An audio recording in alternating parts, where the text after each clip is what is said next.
Dear Papa Dudut, ang pagkakaroon daw ng anak ang kukumpleto sa isang babae na kapag nagkaanak ka ay siguradong merong mag-aalaga sa iyo sa pagtanda mo. Paulit-ulit sa aking sinasabi ng mga kamag-anak ko na nasa edad kong 32 ay dapat na akong magka-baby dahil may expiration daw ang matres ng mga babae. Pero hindi ako nape-pressure sa kanila dahil to be honest ay hindi pa ako ganong kahandang magsilang at magpalaki ng isang bata. Saka wala na akong boyfriend, kakabreak lang namin itong January 2025 at nasa healing stage pa ako ng buhay ko. Sa totoo lang, ang programa ninyong Barangay Love Stories ang tumutulong sa akin para makapag-move on. Aliw na aliw kasi ako sa mga tampok ninyong istorya.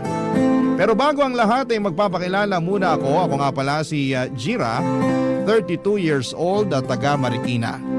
Naisip ko magpadala ng sulat sa inyo hindi para ikwento ang epic fail kong love story, kundi para ibahagi ang istorya ng isa sa mga pinaka-malapit na tao sa buhay ko. At yun ay walang iba kundi ang utility staff namin sa opisina na nanay-nanayan ko rin, si Ate Selma. 53 years old at taga-Pasig. Hindi ninyo na itatanong ay avid listener talaga siya ng Barangay Love Stories at sa katunayan, siya nga po ang nag-introduce sa akin na pakinggan ko ito sa radyo hanggang sa na-discover ko na meron pala kayong uploaded stories online. Kaya nga minamarathon ko na nga ang inyong mga kwento. Tapos isang araw ay nakiusap sa akin si Ate Selma na tulungan ko siyang magpadala ng sulat sa inyong programa. Gusto lang daw niyang makinig na basahin ni Papa Dudut ang kanyang storya. Magsisimula ang lahat taong 2023 kung saan ay kasamang nakatira ni Ate Selma sa maliit nilang apartment ang anak niyang si Oli. Kinakasama nitong babae at dalawa nilang mga batang anak, Papa Dudut.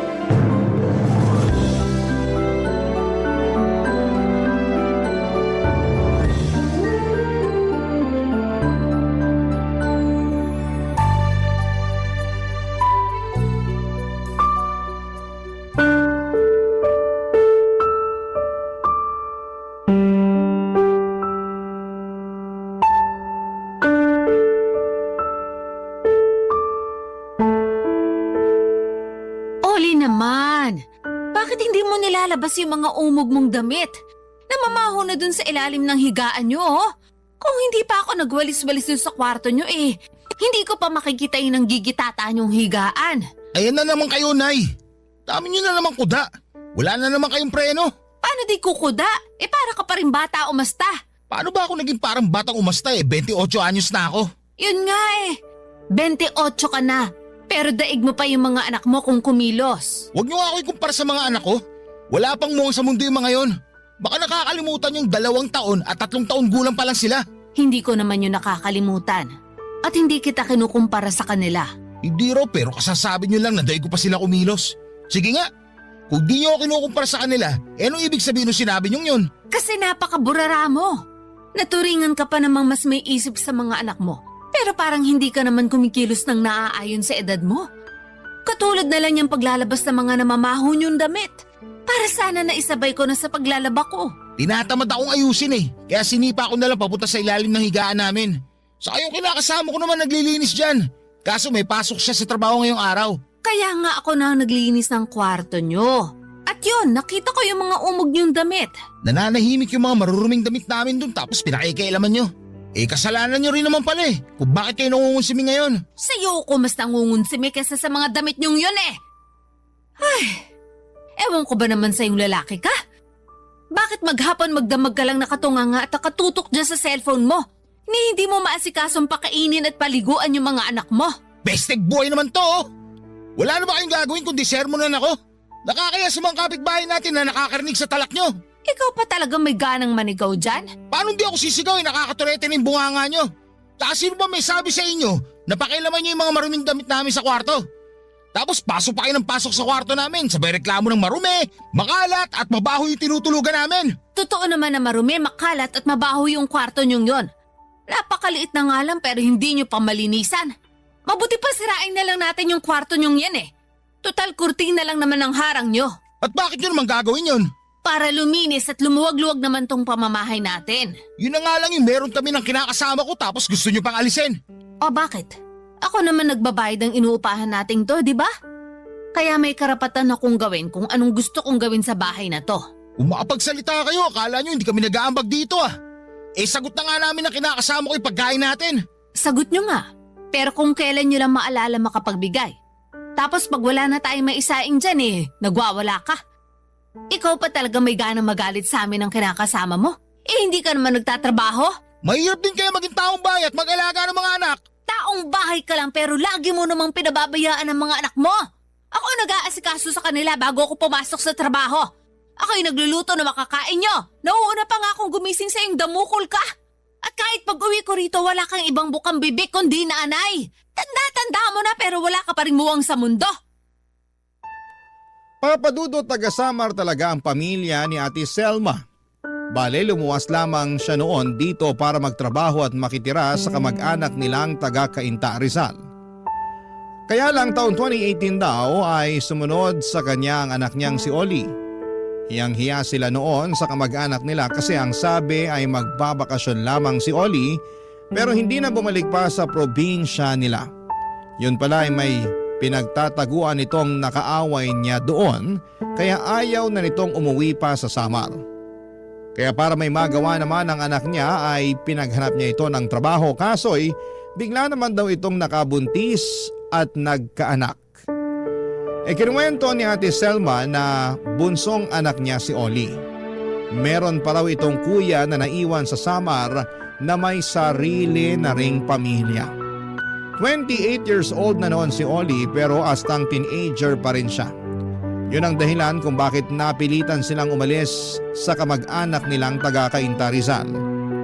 Nahihiya na si Ate Selma tuwing nagdadala doon ng gulo si Oli, lalo na kapag lasing. Wala kasi itong kontrol sa sarili, maingay at basagulero. Sobrang pasaway at sakit ng ulo sa paghahanap nila ng mura pero disenteng malilipatan ay napadpad sa Pasig kung saan ay nangupahan sila doon. Papadudot.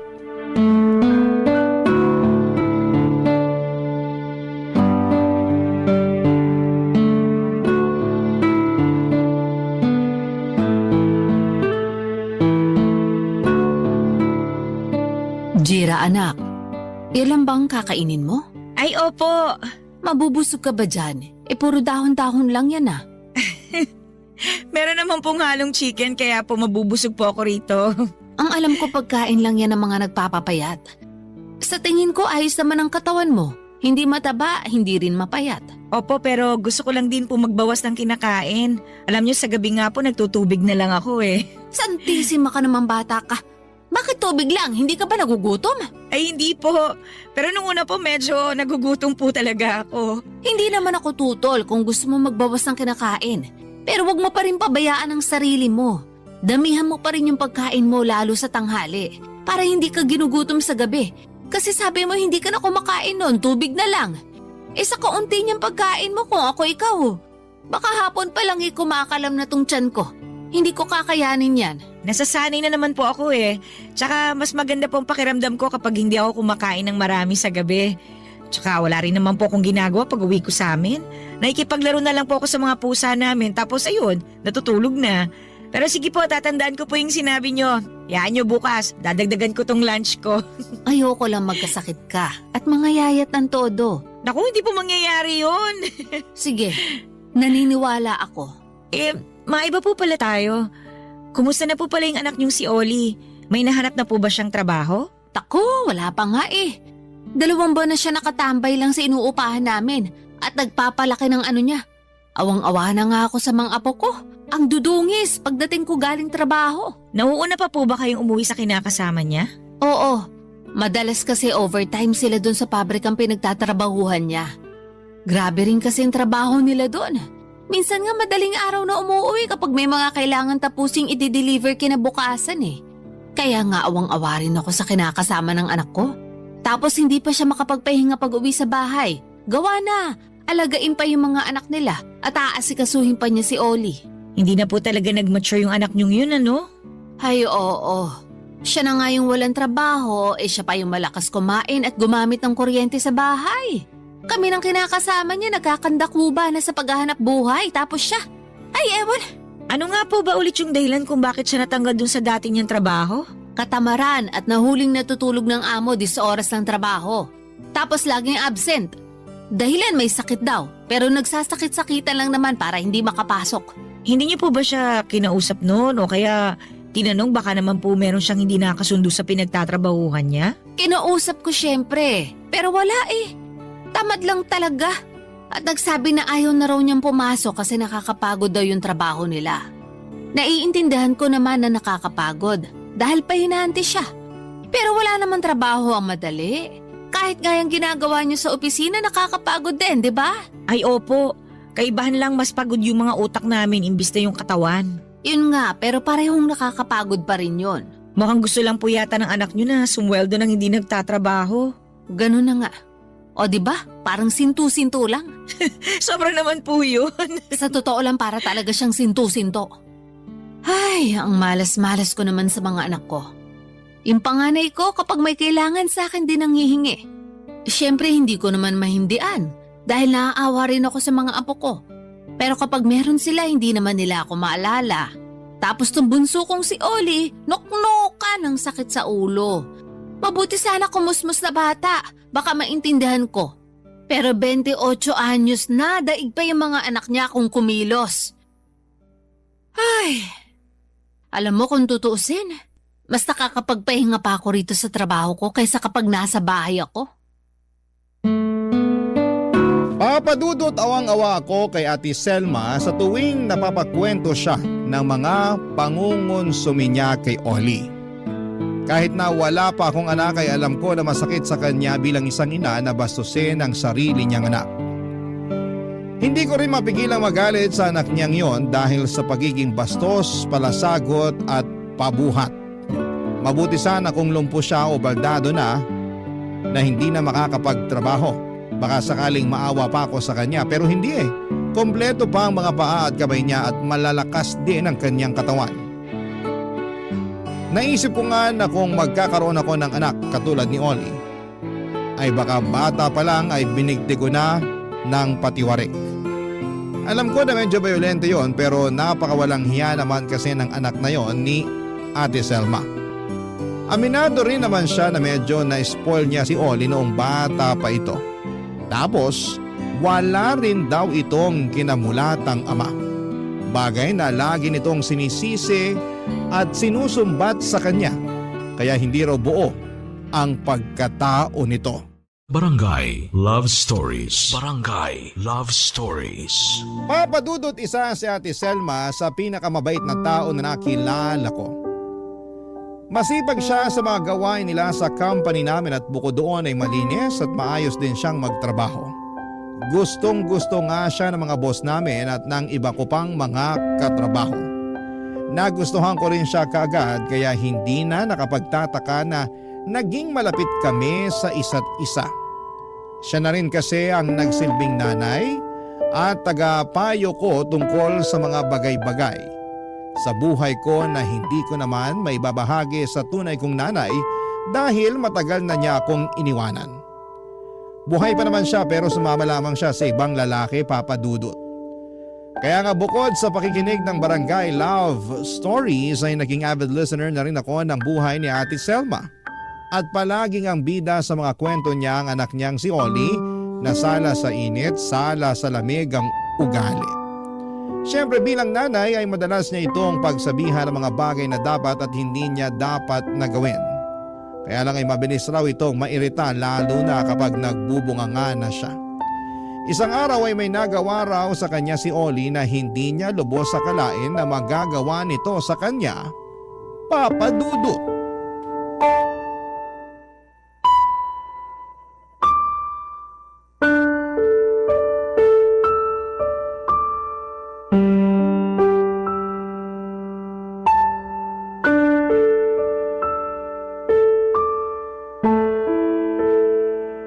Oh, kain na. Nagluto na ako bago ako pumasok sa trabaho. Anong ulam? Tuyo tsaka noodles. Tapos may itlog dyan para sa mga bata. Tuyo na naman sa noodles? Ayos ah. Sakit sa batong aabutin natin dyan sa ulam natin na yan, Nay. Ang bihira oh. Hindi mo kailangang sumigaw. Tsaka bakit ka nagrereklamo? Eh di kung may pera dyan, bumili ka ng fried chicken. Kung meron man, sana kanina pa ako bumili. Kaso wala nga ako ni 5 butas dito. Kaya huwag kang magreklamo. Eh sa'yo lang ang kinain ng budget natin dito. Bakit? Di ka pa ba sumisweldo? Sweldo niyo na, di ba? Sumweldo na ako. Pero baka nakakalimutan mong nagbayad ako sa katrabaho ko nung cellphone na kinuha mo. Malaki rin ang kaltas namin kaya dun lang napunta lahat ang kinita ko. Pambihira naman buhay to, oh. Ano ba kasing ginaganyan-ganyan mo? Dapat nga magpasalamat ka pa sa akin dahil pinagluto ko na kayo na makakain ng mga anak mo. Tsaka hindi ka ba nakikinig? Nagbayad ako ng cellphone na kinuha mo. Ikaw ang kumuha at gumamit pero bakit ako yung kailangan magbayad? Parang hindi naman yata makatarungan yon. Alam niyo naman may pinaglalaanan yung sweldo namin na kinakasama ko, di ba? Saka malamang nanay ko kayo. Anak niyo ako. Kaya kayo talaga dapat magbayad ng cellphone na kinuha ko. Reklamo kayo eh. Ngayon nyo nga lang ako nakunan ng cellphone. Tagal ko nagtiis doon sa pamanan yung bulok na cellphone na dikipad. Saka, yun na nga lang kaligayahan ko, inaano nyo pa. Pero matanda ka na. Kaya mo na nga magtrabaho kaso hindi mo ginagawa. Ay sana kung pare-pareho tayong kumikita rito, di nakakabili ka ng sarili mong gamit at masarap na ulam dyan. Tsaka wag mo akong masumbat-sumbatan. Na kesyo hindi kita maibili ng magandang cellphone nung araw. Dahil alam mo ang hirap ng pamilya natin, lalo na nung nasa summer pa lang tayo. Alam ko naman yun. Hindi nyo na kailangan pamukha sa akin. Bakit? Mayaman na ba tayo ngayon? Di pa naman, di ba? Mahirap pa rin tayo para sa kaalaman ninyo. Kaya tayo lalo naghihirap ng dahil sa katamaran mo at mga maling desisyon sa buhay. Ba't ako na naman talaga sinisisi nyo? Malamang, sino pa pang gusto mong sisihin ko? Yung kapitbahay natin? Wala naman silang ginagawang mali. Yan ang dapat sa'yo, matanda ka. Bakit mo ako sinampal, Oli? Kasi masyado ka madaldal. Aga-aga naninermon ka na naman dyan. Pero nanay mo ako. Hindi mo ako dapat sinaktan. Masasaktan ka pa lalo sa akin kapag hindi ka pa nanahimik dyan. Napakasama mong bata ka. Ikaw ang masama. Kasi paulit-ulit mo na lang inuungkat yung mga kasalanan ko. Kaya paano ako makakausad dyan? Sige nga. Saka akala mo naman kung sino kang perpekto. Kasalanan mo rin naman kaya tayo mahirap. Bakit ko naman naging kasalanan yon? Basta, alam ka naman kasalanan ng kapitbahay, di ba? Alam mo may masisi ka lang eh. Ako nga lagi yung sinisisi. Kaya sisisihin ko rin kayo para patas lang. Napakabastos mo talaga, Oli. Hindi kita pinalaki at pinag-aral para ganituhin ako. Baka nakakalimutan mo magulang mo pa rin ako. Pero nakuha mo akong sampalin. Madadagdagan ko pa yung sampal ko sa inyo kapag hindi pa kayo nanahimik dyan. Buti pa, pagtiplan nyo na lang ako ng kape. Para naman sumarap-sarap tong almusal ko. Saka para may pakinabang ka. Magtimpla ka mag-isa mo. Ah, ganun ha? Gusto mo talaga masapak mukha mo eh, no? Sige, halika rito para makita mo yung hinahanap mo. Papadudot kaya pala kinabukasan ay nakita ko na lamang na may black eye at ilang maitim na pasa si Ate Selma sa braso niya. Pinilit pa nga niya itong itago sa akin pero nahalata ko pa rin. Katwiran na lamang niya. Sa mga nagtatanong ay naaksidente raw siya. Nakasalanan niya raw kasi hindi siya naging maingat. Pero hindi ako kumbinsido at naniwala sa mga sinabi niya. Pero hindi ko muna kinompronta ng araw na yon si Ate Selma dahil baka hindi pa siya handa na magsabi sa akin. Mabilis na nagdaan ng 2 linggo saktong gumaling na ang black eye niya at iba pa niyang mga pasa sa katawan. Ay gano'n na lamang ang gulat ko nang may iniinda naman siyang pasos sa kamay. Naipagamot na raw niya yon bagaman masakit at sariwa pa rin pero hindi naman siya pwedeng basta-basta na umabsent sa trabaho ng dahil lamang doon. Malaki rin kasi ang mawawala sa kanila ng mga no work no pay papadudot.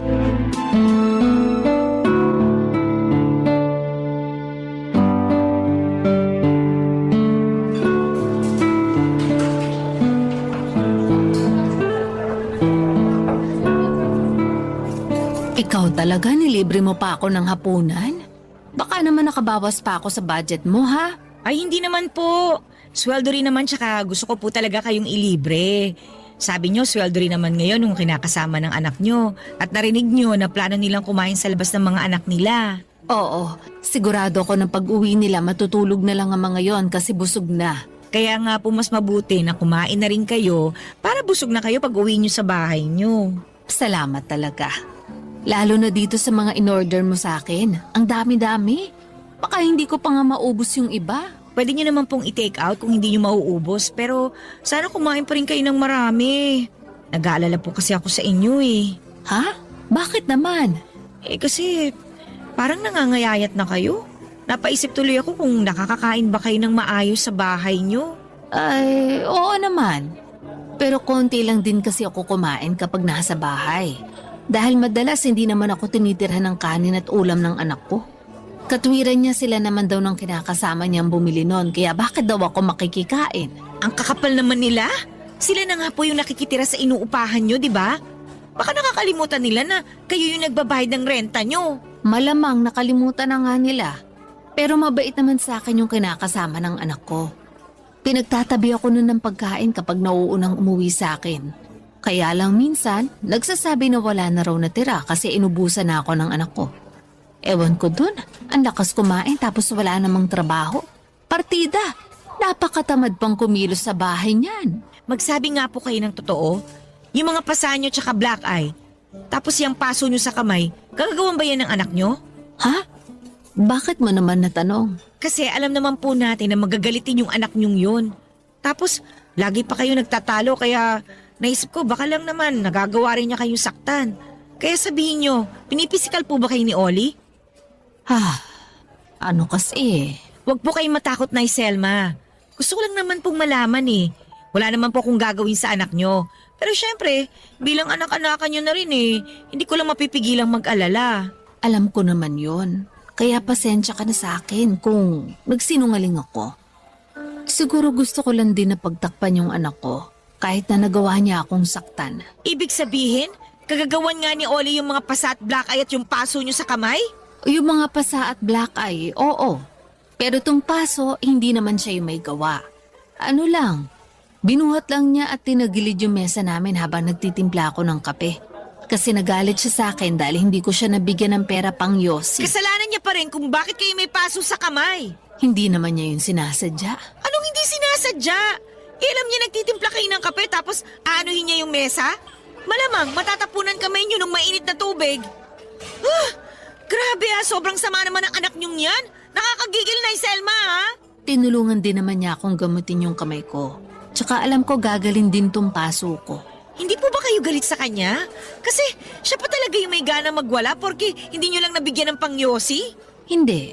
Kung may pera lang naman ako, bibigyan ko siya. Para hindi na umabot sa ganon. Ay, ibang klase po talaga kayo. Kung sa akin ginawa yan, kahit na anak ko pa yan ako, palalayasin ko siya sa pamamahay ko. Madaling sabihin, mahirap gawin. Nasasabi mo lang yan kasi hindi mo pa nararanasan maging isang nanay na katulad ko. Tsaka kahit naman ganun si Oli, anak ko pa rin naman yun. Sa akin pa rin siya nang galing ng kuya niya kaya mahal na mahal ko sila.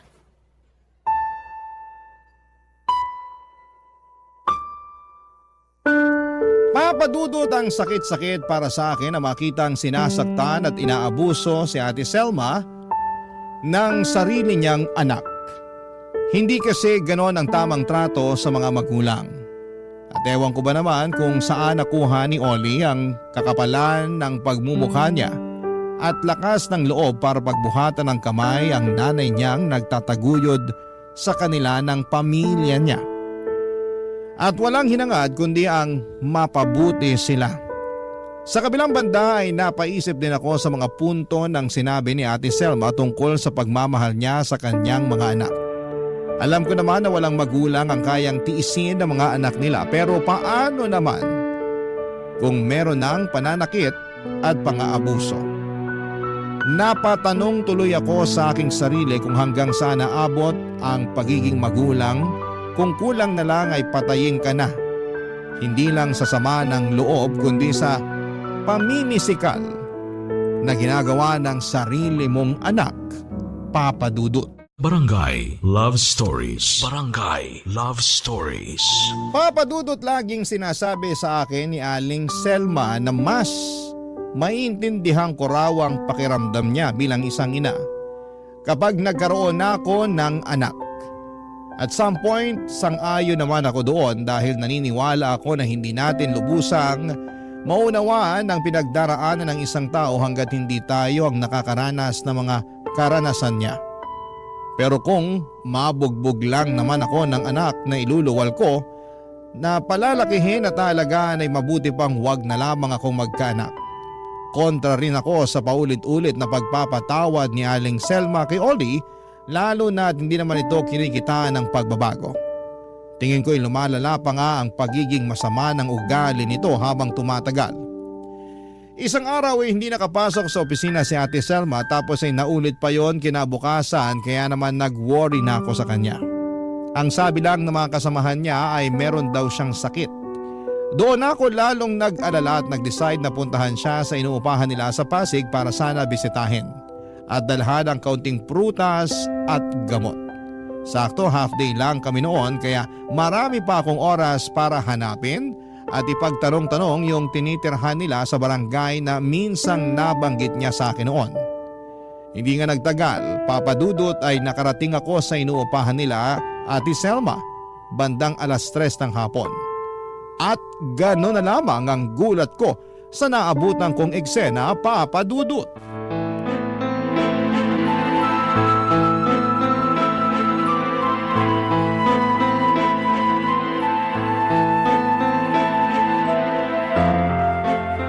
Ang kapal talaga ng mukha mo, matanda ka eh, no? Oli! Bitiwan mo ako! Hindi kita bibitawan hanggat hindi mo sinusoli sa akin yung cellphone na binigay mo! Wala na yon! Binenta ko na yon! Sino may sabi sa'yo na ibenta mo? Ginagamit ko yun! Bobo ka ba? Hindi naman sa'yo yon! Sa akin yun dahil ako nagbabayad doon! Tsaka kailangan ko ng pera! Kasi magbabayad na tayo nitong inuupahan natin! Wala akong pakialam! Sana nanguta ka sa iba o di kaya binenta mo yung kidney mo para magkapera ka! Dapat talaga siya tinatanggalan ng buhok sa alit eh! Sinira mo araw ko, lintik ka! Bitiwan mo ako, anak. Parang aawa mo na. Hindi ka nga naawa sa akin eh! Alam mo naman na yun lang ang libangan ko! Ibibili na lang kita ng bagong cellphone pag nakaluwag-luwag ako. Sana naman maintindihan mo lalo ngayong may sakit na ako. Kaya hindi rin ako nakakapasok sa Nay, trabaho. Wala akong pakialam! Selma, nandiyan po ba Basta kayo? ibalik ko sa akin yung cellphone ko! Jira? Hoy, Oli! Bitiwan mo yung nanay mo! Sino tong hayop na to? Hoy, pakialamera! Ba't mo lang pangalan ko ha? Bitiwan mo ako, Obvious naman Oli. na ikaw yung anak na Ano, laging awa kinukwento mo sa akin na, ng nanay mo sa nasasaktan trabaho ako. namin dahil sa sama ng O ugali yan! mo! Para ka talagang tanga na eh! Loko mo talaga ako ikwento dito sa intermitidang to! Sarap talaga paputokin ng uso mo eh! Hoy, Oli! Huwag na wag mo nang sasaktan si Nay Selma, ha? Ang lakas ng loob mong awatin ako! Nanay ko naman to! Kaya gagawin ko kung anong gusto kong gawin sa kanya! Huwag kang makailam dito! Ah, ganon! Hayop ka! Bakit mo ako sinuntok? Ano? Matapang ka, di ba? Tumayo ka dyan at magsuntukan tayo! Ipakita mo kung sino ka! Total, kinakaya-kaya mo lang naman din yung nanay mo eh! Nay! Sino ba yung babae na yan? Bakit ang lakas manuntok? Santissima, tumigil na nga kayo. Namumuro na po kasi tong anak nyo, Nay Selma eh! Nanay niya kayo pero kung saktan niya kayo, ganun na lang! O ano? Tumayo ka dyan! Gusto mo pala ng away, ha? Halika! Patitikimin ulit kita ng kamao ko! Tapos tatadyakan ko pa yung mukha mo para magtanda ka at matuto ka rumispeto sa nanay mo! Iyoko na! Sakit mo manuntok! Madudurog pa ako sa'yo! Aba, di mabuti alam mo? Jira, anak, kumalma ka lang. Huwag mo nang patulan si Oli. Hindi na yan nalaban. Halata nga po eh. Pag-sorry ka kay Jira ngayon din, Oli. Bakit ako ba kailangan mag-sorry sa babaeng yan? Eh siya kayo nanuntok! Tinatanong mo pa talaga? Nakakahiya ka kasi naabutan kanyang sinasabunutan ako. Gawain ba yun ng matinong anak, ha? Ala, sige, mag-sorry ka. Kung hindi ka ba naman talaga si Raulo, Buisit naman ha! Bakit kasi kailangan ko ba mag-sorry? gawin mo na lang. Hala, Nay Selma, parang malala na po yung ubo nyo ah. Ayos na po ba kayo? Ayos lang ako, huwag ka mag-alala sa akin.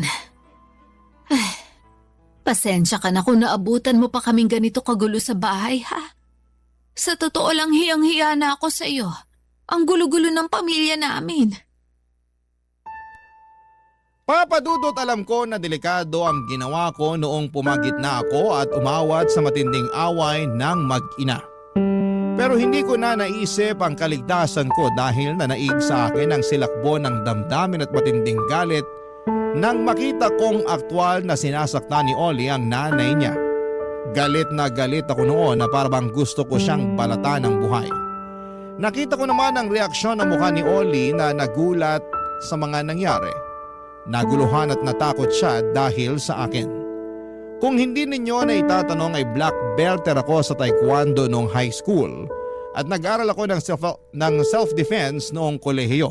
Kaya kahit papaano ay may kaalaman naman akong depensahan ang sarili ko. Bonus na rin na nasunto ko si Oli para makaganti man lang kahit papaano sa mga ginawa niya sa nanay niya. Plano ko pa nga sanang ipabarangay ang ulupong na yon, kundi lang kami inawat ni Ate Selma. Doon ko nalaman na sobrang lala na pala ng lagnat niya. Kaya nag-focus na lamang kami ni Oli sa pagdadala sa nanay niya sa pinakamalapit na ospital. Na-confine ng 2 araw at 1 gabi sa ospital si Ate Selma. Pero mabilis din naman siyang gumaling kaya nakalabas na rin siya. Ako ang nagbayad ng bills at bumili ng mga gamot niya. Hiyang-hiya nga siya sa akin pero sabi ko ay wala yon. Masaya ako na tulungan siya at ang laki rin ang pasasalamat niya sa akin dahil 2 araw na raw talaga siyang tinitiis ang lagnat niya. Hindi siya makabili ng gamot at makapagpadoktor man lang dahil mas inuuna niya ang pagkain at iba pang mga gastusin ng kanilang pamilya, Papa Dudut.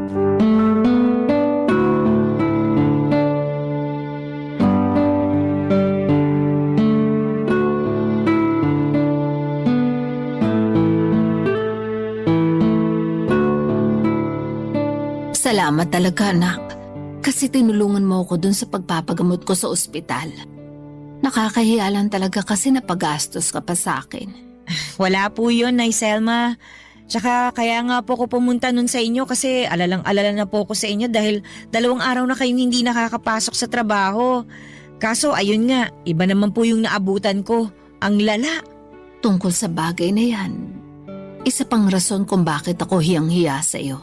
Wala naman po kayong dapat ikahiya. Kung meron man dapat mahiya dito, yung anak niyong loko-loko. Nako, naalala ko na naman tuloy yung galit ko sa kanya eh. Pasensya na po kayo ha. Kasi kahit anak niyo siya, hindi ko pa rin siya kayang patawarin matapos yung ginawa niya sa inyo. May sakit na nga kayo oh. Tapos kung sabunutan pa niya kayo, kulang na lang mabunot yung mga buhok niyo sa anit niyo eh. Grabe talaga siya. Kaya nga lalong nakakahiya. Tapos ako naman, hinahayaan ko lang na ganunin niya ako. Na kahit sinasaktan niya na ako napapatawad ko pa rin siya dahil lang anak ko siya. Tama naman po yun. Pero hindi po kayo dapat pumayag na ginaganon kayo ng anak niyo. Napakabastos kasi nung ganon eh. Pero kumusta naman po siya ngayon? Baka naman po sinasaktan at binabastos pa rin niya kayo ha? Hindi na masyado pero paminsan-minsan may sinasabi pa rin. Pero hindi na katulad ng dati. Ewan, napansin ko lang na nung nakalabas na ako sa ospital biglang nagbago yung pakikitungo niya sa akin. Sabi ng kinakasama niya, nagsabi raw sa kanya si Oli na natakot daw yon nung na-ospital ako. Siguro, ayaw pa rin talaga ng anak ko na mamatay ako. Ayaw niya. Pero kung saktan kayo, kulang na lang tapusin niya ang buhay niyo sa sarili niyang mga kamay. Nako, kaduda-duda pa rin po yung sinasabing takot niya na mawala kayo. Hayaan mo na. Malakas ang kutob ko na nakakapag-isip-isip na rin yon, lalo nung nasuntok mo. Tingin ko na tauhan nga yun dahil sa ginawa mo. Talaga po? Oo. Ikaw ba naman suntukin ng babae na mas malakas pa sa'yo? Ay, pero salamat kasi pumunta ka nung araw na yon. Baka kung hindi ka dumating ano na lang ang nangyari sa akin? Kaso, hindi ko pa rin po talaga mapigilang hindi mag-alala. Kasama niyo pa rin sa isang bubong yung anak niyong bayulente eh. Huwag kang mag-alala. Kasi sa oras na saktan na naman ako ni Oli, kahit na isang hibla pa yan ang buhok ko may kakalagyan na talaga siya. Saan po? San pa ba? Di sa bilangguan. Hihimasin niya dun yung rehas kapag sinaktan niya pa ako kasi namumuro na talaga siya sa akin. Suportado ko po kayo dyan. Pero sana, Nay Celia, hindi na niya kayo saktan. Sana tuluyan na magbago si Oli. Kaya nga, ang gusto ko lang naman, maging responsable siyang ama sa mga anak niya. Kahit hindi niya na ako masyadong isipin dahil kaya ko pa naman buhayin ang sarili ko. Nakakapagtrabaho pa ako, nakakabili ng pagkain ko. Paulit-ulit ko ang sinasabi sa kanya na magsikap siya para sa pamilya niya dahil lumalaki ang mga anak niya. Kahit yun lang muna, kung hindi niya pa talaga maaalis ang pagiging palasagot niya sa akin, masayang-masaya na ako. Salamat, Jira. Kasi pinaintindi mo sa akin na ayos lang magkaroon ng hangganan sa pagmamahal sa mga anak. Lalo na kapag sinasaktan na nila tayo at inaabuso. Na hindi sa lahat ng oras dapat natin silang patawarin. Kasi parang kinukonsinti lang natin yung maling gawain nila. Kaya malalakas ang loob na umulit-ulit eh. Hindi na nagbago. Totoo po yan. Tsaka, masaya po ako kasi na-realize nyo na po yun. Siyempre, nag-alala lang ako sa inyo dahil mahalaga kayo sa akin eh. Pero hindi ko naman po hiniling na masira ang pamilya nyo. Kasi alam ko namang mahal na mahal nyo pa rin yung mga anak nyo. Ang gusto ko lang naman po magbago sila. Lalo na po yung si Oli. Hindi lang para sa pamilya niya, kundi dapat para din po sa inyo. Sana lang din po matutuhan niyang irespeto kayo bilang ina niya na nagluwal sa kanya at nagpalaki sa kanya dito sa mundo. Naniniwala po kasi ako na kapag pinapakita mo na mahal mo ang magulang mo, nirerespeto mo, maraming mabubuting bagay ang darating sa buhay mo. Papa Dudut, masayang masaya ako dahil na-realize na ni Ate Selma ang kahalagahan niya hindi lang bilang nanay, kundi isang individual na hindi dapat sinasaktan at sa halip ay nirerespeto at ginagalang. Tulad ng sinabi ko ay wala akong ibang hiling kundi ang magbago na ang anak niyang si Oli tungo sa ikakaunlad ng pamilya niya. Dahil deserve naman ni Ate Selma na mahalin at alagaan ng sarili niyang mga anak. Sa kasalukuyan ay may trabaho na si Oli at base sa mga kwento ni Ate Selma ay malaki na raw talaga ang pinagbago nito. Ito na ang nagbabayad ng renta nila at hindi na rin masyadong sumasagot sa nanay niya. Gulat na gulat nga raw si Ate Selma sa pagbabago nito, pero masaya naman siya. Kasi ang tagal niyang hiniling na mangyari para sa anak niyang pagbabagong yon. At syempre masaya din ako kasi feeling ko ay nakatulong talaga ang suntok ko noon kay Oli para matauhan siya. Biro lang. Pero kung totoo man yon ay hindi ako nagsisisi na sinuntok ko siya. Maraming salamat po Papa Dudut sakaling mapili po ninyong i-area ang sulat ko kung saan ay tampok ang storya ng buhay namin ni Ate Selma. God bless po sa inyo at sa mga kabarangay natin at palaging number 1 kayo sa puso namin, ang Barangay Love Stories. More power sa inyong station. Ang inyong forever kapuso at kabarangay, Jira. Dear Papa Dudut, just call me Ira, not my real name dahil marami akong kaibigan at kakilala na nakikinig sa inyong programang Barangay Love Stories. Sila nga rin ang nag-encourage sa akin na sumulat sa inyo para i-share ang parting ito ng buhay ko na hindi ko talaga makakalimutan. Yung part ng buhay ko na hindi ko ine-expect na mangyayari sa akin noon. Siguro ay narinig ko nabasa nyo na kung saan yung line na in this world, we have what we call a soul sibling. Not siblings by blood, but siblings by heart. Yung may bagong darating na tao sa buhay mo at hindi mo na napapansin ay sobrang gaan na pala ng pakiramdam mo sa kanya. Na para bang matagal na siyang bahagi ng buhay mo. Kaya wala ka ng kahit na anong tinagong lihim sa kanya. College fresh graduate ako noon nang makapasok ako sa isang media production company, Papa Dudut, bilang marketing assistant.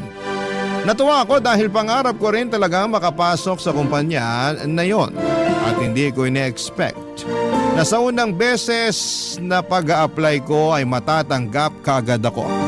Kaya naman nangako talaga ako sa sarili ko na pagbubutihin ko ang trabaho ko, Papa Dudut.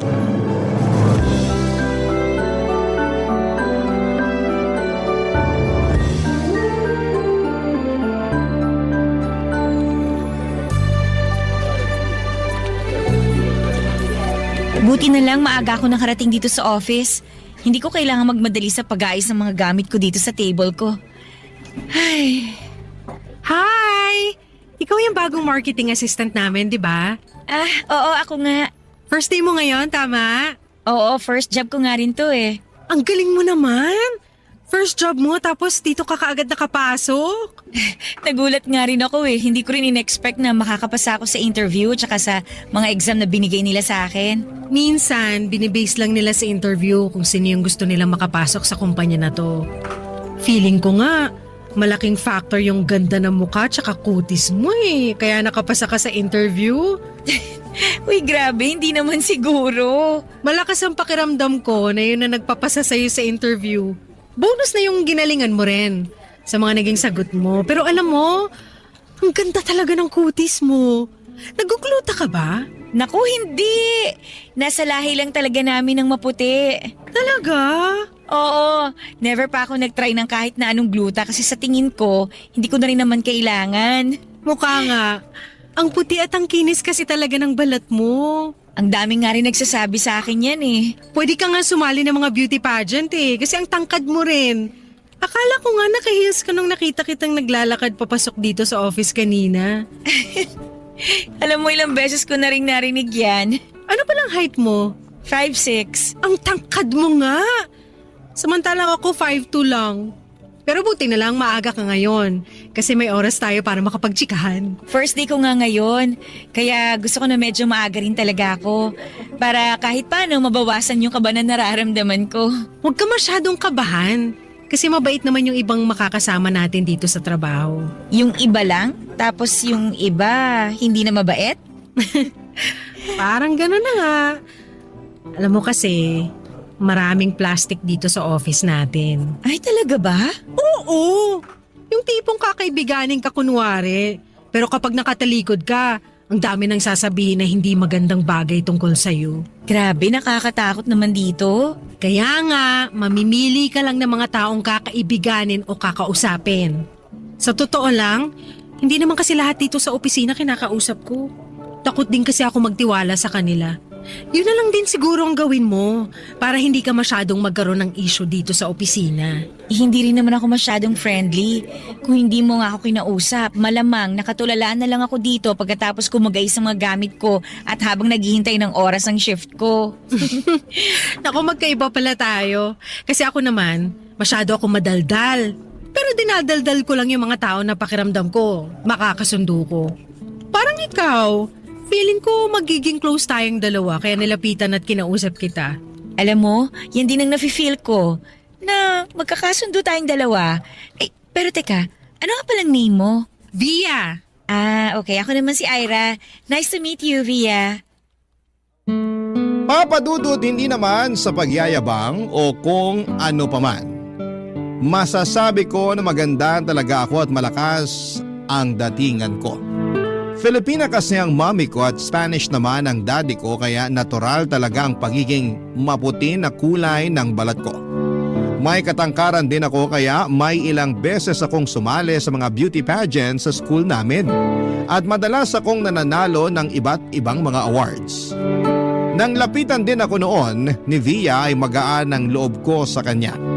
Makwento kasi siya at ramdam ko na naa-amaze talaga siya sa itsura ko. Hindi naman pangit si Via, sa katunayan ay magaling siyang mag-ayos. Payat siya, morena ang kulay ng balat at blonde ang buhok niya. Pa-sexy din siya kung manamit kaya nakakaagaw din talaga ng atensyon. Pero gusto ko yung paraan ng pakikipag-usap niya sa akin. Para sa unang araw ko pa lamang sa trabaho ay nakahanap na kaagad ako ng kaibigan, Papa Dudut.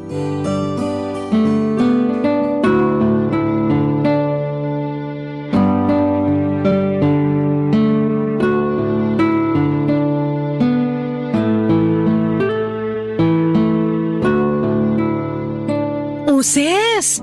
Bakit nandito ko pa sa office? Ay, may kailangan pa kasi akong tapusin na trabaho eh. Eh diba tapos na rin ang shift mo? Oo, pero nag-overtime ako kasi kailangan na talagang tapusin tong ginagawa ko ngayon. Nauna ka na ngang pumasok sa akin dito sa opisina kaninang umaga tapos mauuna pa pala akong umuwi sa'yo. Ay, ganun talaga. Natambakan ako ng trabaho eh. Upo muna ako dito sa katabing upuan mo. Hindi rin naman ako nagmamandaling umuwi. Sige lang, okay lang. Para naman hindi ako masyadong mainip dito sa kailangan kong tapusing trabaho. Patingin nga ako ng ginagawa mo dyan sa laptop mo. Eto oh. PowerPoint presentation pala yan para sa meeting natin next week. Bakit pinapatapos na kagad yan sa'yo? Hindi ko rin alam sis eh. Basta sabi ng marketing specialist natin kanina, kailangan daw makita niyang tapos na to bukas ng umaga. Masyado talaga nagmamagaling yung marketing specialist natin. Palibhasa, gusto niyang mapansin siya ng manager natin para ma-promote siya kagad. Tapos tinatambak niya sa atin yung mga trabaho para mas bumango sa management ang pangalan niya. Ganun na nga. Tsaka alam mo ba, hindi lang yung promotion ang habol niya. Ano ibig mo sabihin? May pinopormahan kasi yun sa HR. Hindi siya pinapansin. Kasi nga, ilang taon na siyang marketing specialist dito sa opisina. Teka, di ba may asawa at anak na yun? Nakita ko kasi sa Facebook niya nung nakaraan lang na nag-celebrate sila ng misis niya ng anniversary. Oo, may asawa at anak na nga yun. Oh, bakit pinopormahan niya pa yung HR kung pamilyado na pala siya? Alam mo Ses, dapat nasasanay ka na dito sa opisina natin. Paanong dapat na masanay na ako? Uso kasi talaga dito sa kumpanya natin yung kung hindi ikaw ang kabit dito, ikaw naman yung may kabit dito. Seryoso? Oo, sobrang seryoso. Uy, grabe naman yan. Sobrang grabe talaga. Marami ka pa talagang hindi alam dito. Yung marketing specialist natin na yon, ilang beses na rin yung nagkaroon ng kabit dito. Mabilis lang din talaga siyang magsawa at magpalit ng kabit niya. Buti hindi pa siya nahuhuli ng misis niya. Nako, ilang beses na yung nahuli. Pero paulit-ulit lang din siyang pinapatawad ng asawa niya. Ay, ang martir naman ng misis niya. Ganun talaga. 4 na kasi yata yung anak nila kaya hindi mahiwalayan yung lalaki. Grabe talaga yung mga ganyang lalaki, no? Sinabi mo pa. Tsaka alam mo ba, hindi lang lalaki ang may kabit dito sa opisina natin. Meron tayong mga katrabaho dito na parehong pamilyado tapos kabit nila yung isa't isa. As in dito sa loob ng opisina natin? As in, dito mismo sa loob ng opisina natin. Nakikita mo yung babaeng nakaupo malapit dun sa office ng operational manager natin? Oo, Tsaka yung lalaking nakaupo sa katabing table niya. yung may suot na kulay blue na jacket? Oo, siya nga. Parehong may asawa at anak yung dalawa na yan. Pero pansinin mo mamaya, sabay na lalabas yan ng office natin kasi magche-check-in pa ang mga yan sa motel bago umuwi. Weh, hindi nga. Totoo ba yung sinasabi mo? Oo nga! Maniwala ka sa akin. Legit lahat ng mga impormasyon na naririnig mo mula sa akin, Ses. Papadudot matagal na sa kumpanya na yon si Via. Sa katunayan, halos lahat sa opisina ay kilala na niya. Sa kanya ko rin nakilala yung ibang mga kasamahan namin sa trabaho. Siguro ay dahil likas sa kanya yung pagiging madaldal at friendly, kaya marami rin talaga siyang kaklose. Nakakatuwa lang kasi siya talaga yung palaging lumalapit sa akin. Pinaparamdam niya na dapat maging komportable ako sa trabaho namin. Kahit may mga araw na nakakapagod talaga yung ginagawa namin. Palagi ring nagyayaya si Via na lumabas kami pagkatapos ng trabaho. Paraan daw yon para matanggal ang stress namin sa ginagawa namin. Magkaedad lamang kami ni Via pero masasabi ko na malaki ang pagkakaiba ng ugali naming dalawa. Adventurous at party girl kasi siya samantalang ako ay may pagka-introvert. Kaya malaki ang naging impact niya sa akin at sa pagbabago ko. Nakakatuwa lang kasi para akong biglang nagkaroon ng kapatid sa presensya ni Via, Papa Dudut. Barangay Love Stories. Barangay Love Stories. Papa Dudut, nag-iisang anak nga lang pala ako na mga magulang ko at kagaya ng nabanggit ko kanina, ay may pagka-introvert din ako. Kaya naman masaya talaga ako noon nang dumating si Via sa buhay ko. Kasi nga para akong biglang nagkaroon ng kapatid. Tapos ang dami ko pang natutunan na iba't ibang bagay sa kanya. Dahil nga magkaiba kami ng personality. Madalas kaming magkasama talaga sa opisina at kapag walang pasok ay madalas din kaming magka-chat. Si Via yung tipo ng tao na hindi nauubusan ng kwento. Palagi siyang may bagong topic o chismis na madalas ay tungkol sa mga kaopisina namin. Madalas din na tungkol sa mga katrabaho namin ang pinag-uusapan namin. Tungkol sa mga tao sa opisina na may bawal na relasyon. sa ibang kasamahan namin na masama ang ugali. Sa kanya ko rin nalaman yung tungkol sa katrabaho naming may body odor na tapos mabaho pa ang hininga. At kung ano-ano pang bagay na masasabi kong hindi maganda tungkol sa kanila. Doon ko rin tuloy mas nakilala ang mga kasamahan ko sa trabaho ng dahil kay Via. At nang tumagal-tagal na rin ako sa kumpanya ay nag-decide ako na mag-apply sa mas mataas na posisyon. Doon ko mas nakilala si Trina na kasabay ko sa pag-a-apply, Papa Dudut.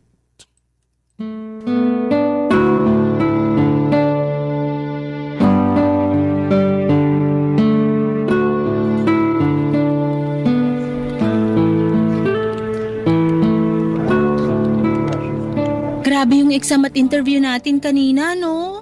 Ay nako, sinabi mo pa, Trina. Grabe talaga yung kaba ko. Pakiramdam ko lalabas na yung puso ko mula sa dibdib ko eh. Ibang klase kasi yung mga tanong nila sa atin. Parang out of this world. Lalo na yung panel interview natin. Grabe talaga. Isa pa yan. Akala ko pinakagrabe na yung 3 solo interview ko sa mga iba't ibang boss natin. Mas grabe pala yung naging panel interview kasi 5 silang nakaupo sa harapan natin. May isang tanong nga dun kanina, hindi pa ako tapos sumagot, bigla namang nagbigay yung isang interviewer ng panibagong tanong. Oh, teka lang, kasi hindi pa ako tapos sumagot, di ba? Tapos may panibagong tanong kaagad? Uy, pero ang galing mong sumagot sa mga tanong kanina, Ira. Hindi naman, mas magaling ka pa rin sumagot sa akin. Grabe kaya yung Inglisan mo kanina sa panel interview natin. Muntik nang dumugo yung ilong ko. Dinaan ko na nga lang sa English kahit hirap na hirap akong intindihin yung tanong eh. Buti ka nga, ang galing mo mag-English eh. Samantalang ako nababarok-barok na yung English grammar ko kanina dahil sa kaba. Basta ang importante, na ibigay mo yung sagot na gusto mong ibigay sa mga nag-i-interview sa atin kanina. Sana nga naintindihan nila yung mga sagot ko. Naintindihan ko naman yung mga naging sagot mo kanina. Kaya sigurado ako na naintindihan din nila yon. Nandun talaga yung thought sa mga sinabi mo. Sana nga talaga. Pero kung ikaw naman yung ma-promote sa ating dalawa, ayos lang kasi alam ko deserve mo yun. Ano ka ba, Trina? Pareho nating deserve yung promotion na yon. Kaya ayos lang kung sino man sa ating dalawa yung ma-promote. Tama ka dyan sa sinabi mo. Kahit sino sa ating dalawang ma-promote, magiging masaya ako. Magtitimpla muna ako ng kape ha kasi may 10-minute break time pa naman tayo. Ikaw ba, gusto mo rin ng kape? Mamaya na ako magkakape kasi hindi pa rin nawawala yung kaba dito sa dibdib ko eh. Sige, balikan na lang kita mamaya dito. Alis muna ako. Sige. Uy, sis! Kamusta ang panel interview mo? Okay naman. Sobrang nakakakaba kasi ang hirap ng mga naging tanong ng mga nag-interview sa amin. Sabay kayong in-interview ni Trina, di ba? Oo, tapos 5 yung nag-interview sa amin. Ang dami pala! Oo nga eh. At ang dami rin naming kaba kung alam mo lang. Uy, in fairness, ang galing din talagang sumagot ni Trina, ha? Uy, magaling! Eh sa pagsisend nga lang ng email, madalas na may mali sa English grammar niya eh. Napansin ko nga rin yan. Pero minor lang naman yung mga mali niya. Tsaka naitatama rin naman kagad kapag sinasabihan ko siya o ng iba nating katrabaho. Basta, sigurado ako na hindi siya matatanggap. Ang laki kaya ng lamang mo sa kanya. Sa ganda pa lang, wala na siyang sinabi sa'yo.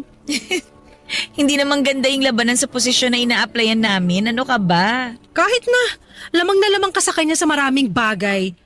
Kapag hindi ikaw ang na-promote, ewan ko na lang talaga, sis.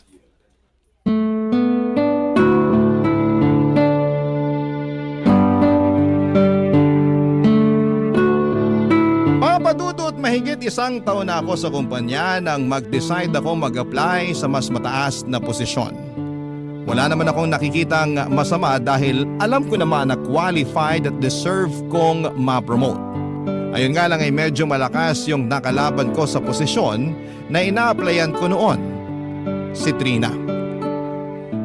Lamang siya sa akin ng 1 taon sa kumpanya kaya doon pa lamang ay ramdam ko na baka hindi na ako ma-promote.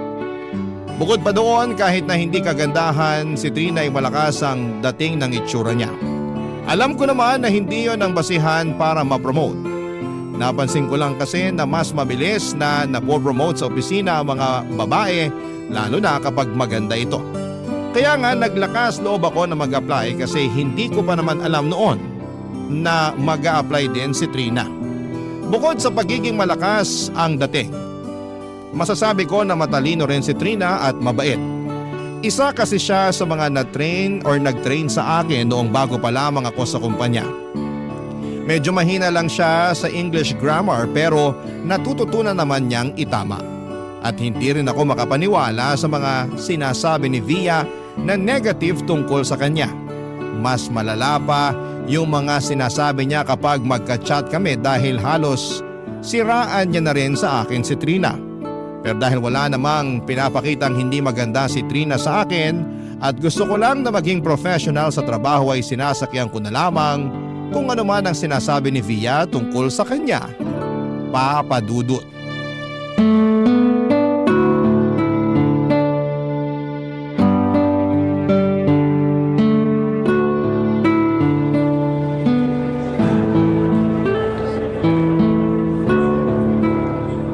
Ses, ito binilhan kita ng leche flan kasi alam ko na paborito mo to. Uy, thank you! You're welcome. Nag-iisa na nga lang yan dun sa bilihan ng pagkain. Buti na unahan ko yung katrabaho natin na nakapila din sa kantin. Nakita ko kasi na iba na rin ang tingin niya sa leche flan na yan. Nako, kung nakita ko to kanina, bibilin ko rin to kagad. Alam ko. May baon na kasi akong pagkain kaya hindi na ako pumila para tumingin o bumili pa doon. Uy, thank you ulit dito ha. Ang tagal ko na rin nagkikrave sa leche flan Ikaw din talaga ang naalala ko nung makita ko yung leche flan na yan. Uy, pero alam mo ba, may bago akong chika sa'yo. Ano yun? Naalala mo yung dalawang office mate natin na parehong may asawa at anak? Tapos kabit nila yung isa't isa? Oo, yung malapit ang pwesto sa office ng operational manager natin. Sila nga! O ano naman ang tungkol sa kanila? Ayun! Nahuli na ng mga asawa nila! Aba, mabuti naman kung ganon. Alam ko nga medyo trending sila sa social media ngayon. Ha? Bakit? Pinost kasi nung asawa ng office mate nating lalaki yung screenshot ng mga chat nila nung kabit niya. Ayun! Nag-trending agad sina bakla! Uy, nakakaloka naman yan. Ay naku, sinabi mo pa sis. Kaya nga ang alam ko, pareho na sila nagpasa ng resignation letter kahapon lang. Hindi ko lang alam kung ano ng plano nila sa relasyon nilang dalawa. Sana naman itigil na nila yung pangangabit. Kasi kawawa din yung mga asawa tsaka anak nila Sana maisip nila yan, pero mukhang mga walang konsensya yung mga yun kaya hindi yan papasok sa mga isip nila. Ay, oo nga pala, may isa pa akong chika sis. Oh, ano naman yun? Ang dami mong baon ha? Ganun talaga para mabusog tayo sa mga chika. Pero ayun nga, narinig ko na usap-usapan ng ibang office mate natin na ikaw na raw ang mapopromote, sis! Para namang malabo mangyari ang chika na yan, sis. Bakit mo naman nasabi yan? Kasi nga, magaling din naman talagang sumagot si Trina dun sa naging panel interview naming dalawa. Sabay kasi kami na in-interview nun, di ba? Kaya nakita ko tsaka narinig ko lahat ng mga naging sagot niya. Pinagtatawanan nga siya ng ibang katrabaho natin. Ha? Bakit naman? Kasi nga, barok palagi ang English niya. Uy, pero maganda ang thought ng naging sagot niya ha? Maganda nga, hirap naman mag-compose ng message sa email. Tsaka alam mo bang tawag sa kanya ng ibang kaopisina natin? Ano? Chocolate crinkles. Teka, bakit chocolate crinkles? Sobrang kapal kasi maglagay ng foundation ni Trina sa mukha niya. Mabuti sana kung magkasing ganda at kinis kayo ng kutis, pero hindi. Mulain ang kutis mo sa kanya, sis. Para siya nagbumukha maduming basahan kapag magkatabi kayo. Uy, grabe ka naman. Kanina lang mukha siyang chocolate crinkles, tapos ngayon basahan na? Gano'n naman kasi talaga ang itsura niya. Ang tsaka na, ang kapal pa mag-makeup. Hindi ang mga ganong itsura ang gustong i-promote ng boss natin. Kaya ngayon pa lang, congratulations in advance na kagad sa promotion mo, sis!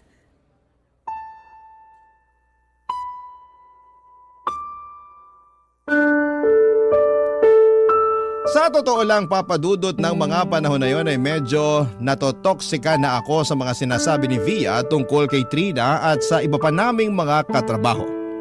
Para kasing kapag magkasama kami o magka-chat ay wala na siyang ibang sinasabi kung hindi puro negative tungkol sa kanila, lalo na kay Trina. May 2 linggo pa noon bago namin malaman kung sino sa aming dalawa ang mapopromote. At wala siyang kahit na anong ibang ipinakita kung hindi yung pagiging professional at mabuting katrabaho. Pero si Via ay napakaraming negatibong sinasabi tungkol kay Trina lalo na kapag magka-chat kaming dalawa. Iniisip ko na lamang noon na pinapalakas niya lamang ang loob ko kaya niya sinasabi ang mga negative na bagay tungkol kay Trina. Siyempre kaibigan niya ako kaya ako ang gusto niyang ma-promote at hindi niya raw kasi talaga feel ang ugali ni Trina. Masyado raw mapagmataas kaya never silang naging close na dalawa kahit mas matagal na silang magkakilala. At sigurado din naman daw si Via na ako talaga ang mapopromote kaya sa akin ang suporta niya. Bagay na lalong nagbigay ng dahilan sa akin para mas ma-appreciate ko ang friendship naming dalawa, Papa Dudut. Barangay Love Stories. Barangay Love Stories. Papa Dudut, habang papalapit ang announcement kung sino sa amin ni Trina ang mapopromote, ay mas lalo akong kinakabahan. Kasi first job ko yon at first time ko rin na magta-try na mag-apply sa mas mataas na posisyon. Alam ko naman sa sarili ko na deserve ko ang promotion na yon pero deserve din yon ni Trina. Kumbaga alam ko na may lamang siya sa akin pero may lamang din naman ako sa kanya. Medyo pinanghihinaan na nga ako ng loob noon kung hindi ko lang madalas na nakakausap si Via. Siya yung palaging nagsasabi na mas malaki ang chance ko na ma-promote kesa kay Trina. Dahil mas masipag daw ako sa trabaho, mas matalino at mas gusto ako ng mga boss namin. Dahil sa mga sinasabi ni Via ay mas tumaas ang kumpiyansa ko na ako talaga ang mas deserve na ma-promote. Na ako talaga ang mapopromote sa aming dalawa ni Trina. Bagay na hindi rin nangyari sa huli dahil hindi ako ang na-promote, Papa Dudut.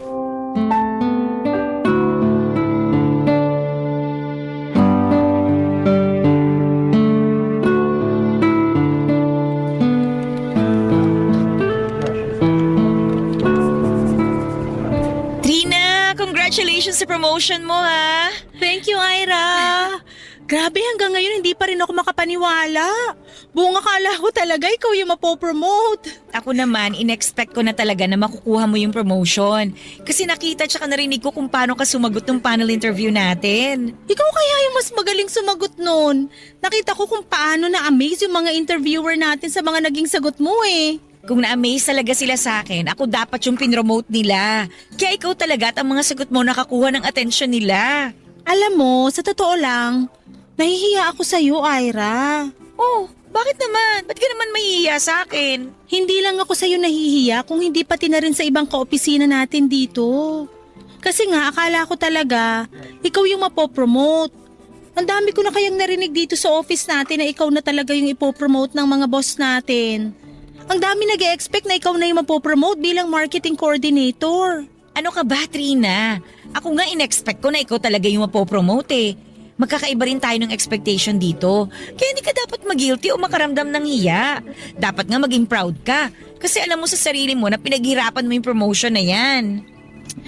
Ay, ang bait mo talaga, Ira. Ano ka ba? Nagsasabi lang ako ng totoo. Trina, gusto ko raw makausap ng manager natin kaya pumunta ka na raw dun sa office niya. Sige, salamat, Pia. Ira, thank you uli ha. Usap na lang tayo mamaya. Okay, congrats ulit ha. Ira, thank you ulit ha. Usap na lang tayo mamaya. Plastic. Uy, baka may makarinig sa'yo at sumbong ka kay Trina. Totoo naman kasing plastic siya kaya never ko talaga siyang kinaibigan. Alam mo, mukha namang mabait yang si Trina eh. Bigyan mo lang ng chance na makilala siya at baka magkasundo rin kayong dalawa. Ako, hindi ako nakikipagkaibigan sa mga plastic na kagaya niya. Ikaw talaga? Minsan umiiral yung pagiging judgmental mo, no? Magkaiba yung judgmental sa magaling kumilala ng isang tao. Tsaka alam ko na kung bakit naagaw sa'yo ng Trina na yan ang promotion na dapat para sa'yo, Ses. Ha? Anong ibig mong sabihin? Ikaw talagang dapat na mapopromote at hindi yang si Trina. Bakit mo naman nasabi yan? Nakarating kasi sa akin yung chika kung bakit at paano siya na-promote. Naagaw niya lang naman sa yung promotion kasi pumayag siya na makipag one night stand sa isa sa mga nag-panel interview. Uy, totoo ba yan? Oo! Legit na legit tong chika ko at hindi lang to basta chismis. Pero paano mo naman nalaman yan? May nakakita kay Trina kasama yung isa sa mga nag-interview sa inyo na pumasok sa isang motel na malapit dito. Ang lakas nga raw ng loob ni Trina, sis. Kasi hindi man lang daw nag-request na dalhin siya sa mas malayong motel. Yung malapit pa talaga dito sa opisina natin. Kaya yun, may nakakita sa kanilang dalawa. Grabe naman yung ginawa ni Trina para lang makuha ang promotion na yun. Yung promotion na dapat para sa sis. Noong una pa lang talaga, wala na akong tiwala sa Trina na yan. Ramdam ko na agad kung gaano siya ka-plastic at hindi ako nagkamali sa pakiramdam ko na yun.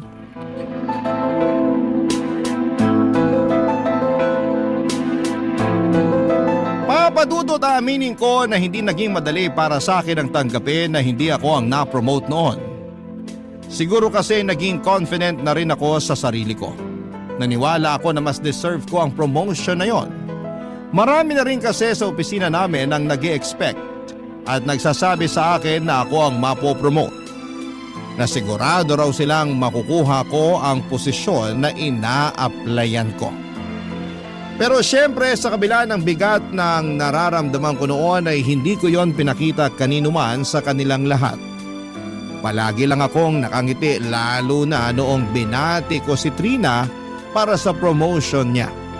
Nang mga panahong yon ay wala akong ibang kinausap tungkol sa sama ng loob ko kundi si Via lang dahil ayokong maging issue yon sa office. Madalas na sa chat na lamang kami nag-uusap at sinabi ko lang kay Via na nalulungkot ako kasi hindi ko nakuha ang promotion. Ang sabi niya mas deserve ko naman daw talaga ang promotion. Kaya lang daw na-promote si Trina kasi pumayag ito na makipag-chuchu at makipagrelasyon sa isang boss namin at mag-check-in sa isang motel. Nagulat ako sa sinabi ni Via pero confirm daw ang impormasyon na yon mula sa ibang katrabaho namin. At may ilang lalaki pa raw na katrabaho namin ang nakarelasyon noon ni Trina para lamang makuha ang posisyon na yon. Nang dahil doon, kung ano-ano na rin ang nasabi ko ng mga oras na yon. Mga negatibong bagay tungkol kay Trina na hindi naman talaga siya maganda, makapal siyang mag-makeup, baduy siyang manamit, barok siyang mag-English at kung ano-ano pang hindi magagandang bagay na tungkol sa kanya. Pati nga mga ibang katrabaho ko ay sinabihan ko rin ng kung ano-ano. At sinabing ganon talaga ang buhay. Bagay na sinang-ayunan ni Via ang lahat ng mga sinabi ko sa pag-uusap namin sa Messenger ng oras na yon. Natatawa pa nga ako kasi ang sabi niya ay hindi pwedeng lumabas ang mga pinag-usapan namin sa Messenger na yon. Ang sabi ko naman kaya hindi kami pwedeng mag-away. Sumagot naman si Via na kahit kailan ay hindi kami mag-aaway kaya walang sekreto ang makalalabas. Papadudot.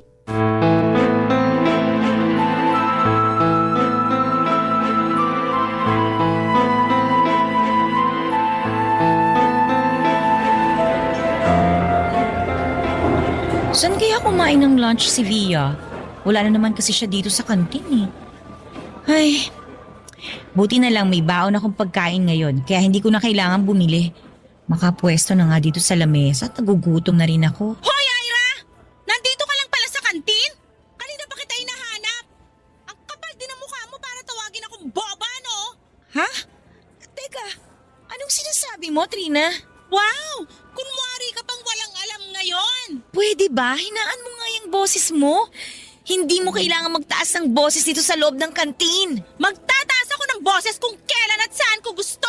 Pwede bang pag-usapan natin ng maayos to? Sabihin mo kung ano bang dahilan at galit na galit ka sa akin. Tigil-tigilan mo nga yung kaplastikan mo at nasusuka ako ngayon dito sa harapan mo. Hindi kita pinaplastic. Trina, wala talaga akong alam sa mga sinasabi mo ngayon. Talaga? Wala kang alam? Pagkatapos mong sabihin na mahina ang ulo ko, na makapal ako mag-makeup, na baduy akong manamit, na pangit ako at kung ano-ano pa, sasabihin mo na wala kang alam? Hindi ka lang naman pala plastic. Napakasinungaling mo pa, Ira! Kanino mo ngayon umamin ka rin. Hindi ko naman talaga sinabi yung mga yun eh.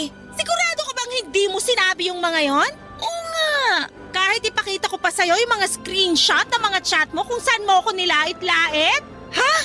Screenshot?